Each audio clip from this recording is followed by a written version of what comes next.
जो राजा होता है उसके हाथ में होती है तलवार, और जो ब्राह्मण थे उनके दिमाग में बहुत ज्यादा ज्ञान, पढ़ते लिखते बहुत थे। तो उन्होंने राजा को भी अपने पैरों के नीचे ले आए। उन्होंने राजा को भी बाध्य किया। तो हमारे बिहार अम्बेडकर ने गांधी को एक कहा था, बाबा किसको आजाद करवाना है, गुलामों को या गुलामों अपना उत्थान कैसे कर सकते हैं?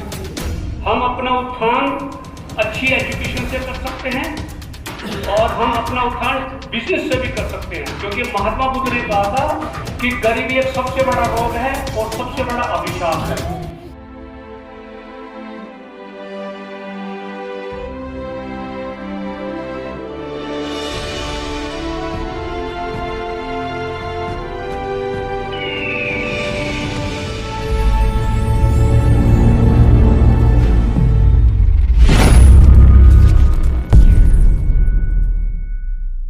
अम्बेडकर को नमन करते हुए और मंच में बैठे हुए लोगों को और सामने मेरे बैठे हुए लोगों को मेरा क्रांतिकारी जय भीम।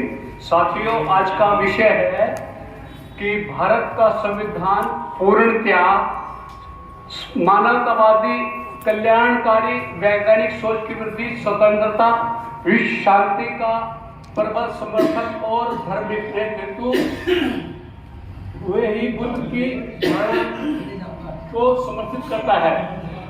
अब साथियों, सवाल ये उठता है कि बाबा साहब अम्बेडकर ने ये इतने सारे अच्छे विचार भारत के कॉन्स्टिट्यूशन में क्यों डाले?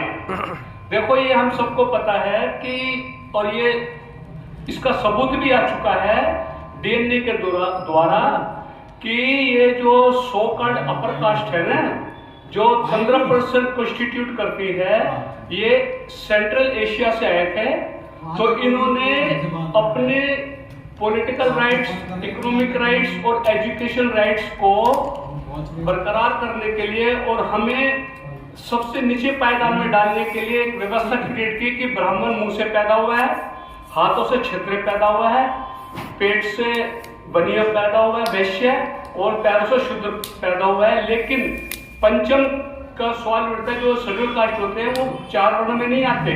तो जो इनकी व्यवस्था को नहीं मानते थे उसको ये अति शूद्र, चंडाल ऐसी भाषाओं से संबोधित करके बिल्कुल हास्य पे छोड़ देते थे। तो उस व्यवस्था के अंदर क्या था कि हम लोगों को कोई भी ह्यूमन राइट्स नहीं मिल पाया और हमेशा हमारी सदियों से बहुत ही दयनीय स्थिति रही।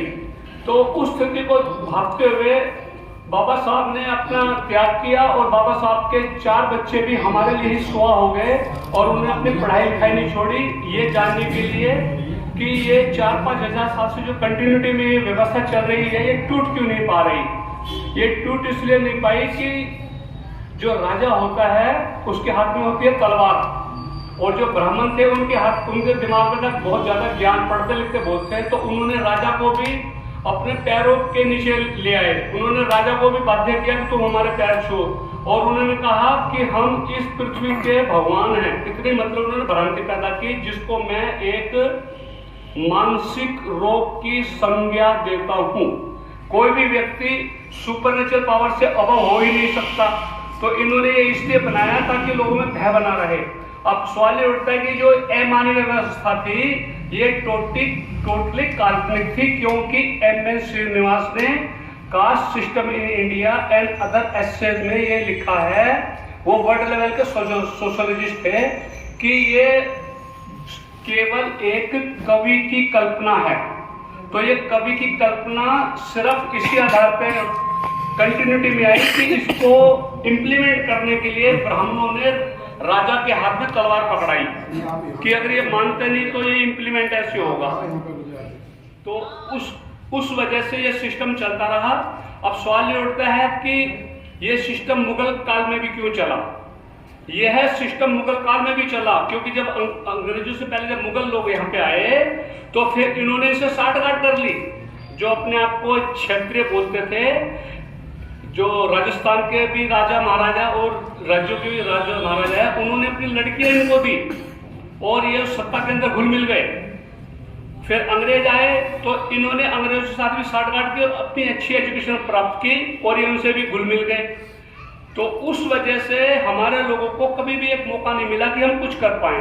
तो इसीलिए बाबा साहब बी आर अम्बेडकर ने गांधी को एक कहा था, बाबा किसको आजाद करवाना है, गुलामों को या गुलामों के गुलामों को? तो हम गुलामों के भी गुलाम रहे, तो इसलिए बाबा साहब ने हमारे लिए बहुत कुछ किया और ये इतनी अच्छी व्यवस्था की, क्योंकि जो ये इनको राइट मिलते थे ना ब्राह्मण क्षत्रिय वैश्य को, ये ग्रुप राइट हुआ करते थे। तो बाबा साहब ने पूरे कॉन्स्टिट्यूशन में इंडिविजुअलिज्म को एक मेन पॉइंट माना कि एक ह्यूमन बीइंग है।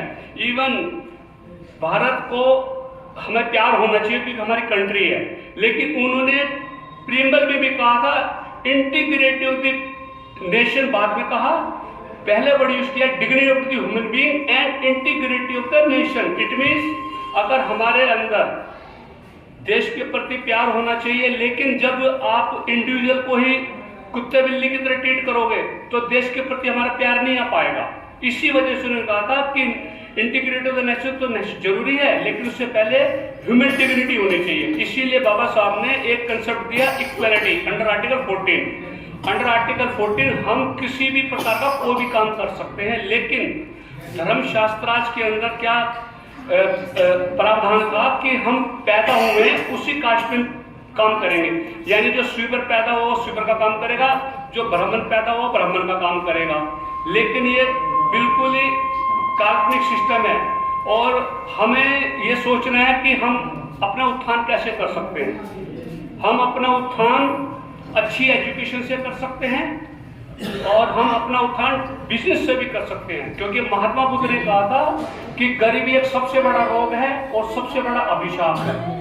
Wonder that by India book में लिखा था कि गरीबी एक नरक का रूप होती है, और बनारस हिंदू यूनिवर्सिटी के प्रोफेसर कहते हैं कि मौत का खौफ बहुत खतरनाक होता है, लेकिन गरीबी का खौफ मौत से भी ज्यादा खतरनाक होता है। लेकिन यहाँ पर कहना बहुत जरूरी है कि बाबा साहब ने कभी भी गलत नहीं कहा था शिक्षित बनो, क्योंकि शिक्षित होना बहुत जरूरी है। इसके ऊपर तो कभी हमें आर्गुमेंट करना ही नहीं चाहिए, लेकिन हमें शिक्षित नहीं होना, हमें उच्च स्तर का शिक्षित होना है ताकि हम हर फील्ड में बहुत बढ़िया अपना योगदान दे पाएं। लेकिन उससे पहले हमें इकोनॉमिकली भी सॉलिड होना पड़ेगा और इसके लिए हमें बिजनेस लाइन में भी जाना पड़ेगा। इसका मैं एक एग्जांपल देता हूं। जो यूके का प्राइम मिनिस्टर बना है ऋषि सुनक, उसका पापा 45 लाख रुपए हर साल फीस भरता था स्कूल की अपने बेटे की। फिर वो हार्वर्ड यूनिवर्सिटी गया और ऑक्सफोर्ड यूनिवर्सिटी पढ़ाई की, फिर ये यूके का प्राइम मिनिस्टर बना। और प्यारे खान जो सिर्फ 5 पढ़ा हुआ है, वो 500-600 करोड़ रुपए कमा के संतरे बेचते बेचते रेलवे स्टेशन से गुजरात पे, और 1 करोड़ रुपए उसने गुजरात गवर्नमेंट को भी दिए। उसके बारे में IIM अहमदाबाद के बारे इंस्टीट्यूट में उसके बारे में पढ़ाया जाता है। तो यहाँ पर ये मैं बात स्पष्ट करना चाहता हूँ कि chief justice of India Yashwant Chandrachud ने कहा है कि कई बार कम पढ़ा लिखा आदमी ज्यादा व्यवहार कुशल होता है पढ़े लिखे से। तो हमें व्यवहार कुशल होना है, और व्यवहार कुशलता यही है कि हमें इकोनॉमिकली भी सॉलिड होना पड़ेगा और एजुकेशन भी प्राप्त करनी पड़ेगी, तभी हम इस समाज को कुछ अच्छा दे पाएंगे।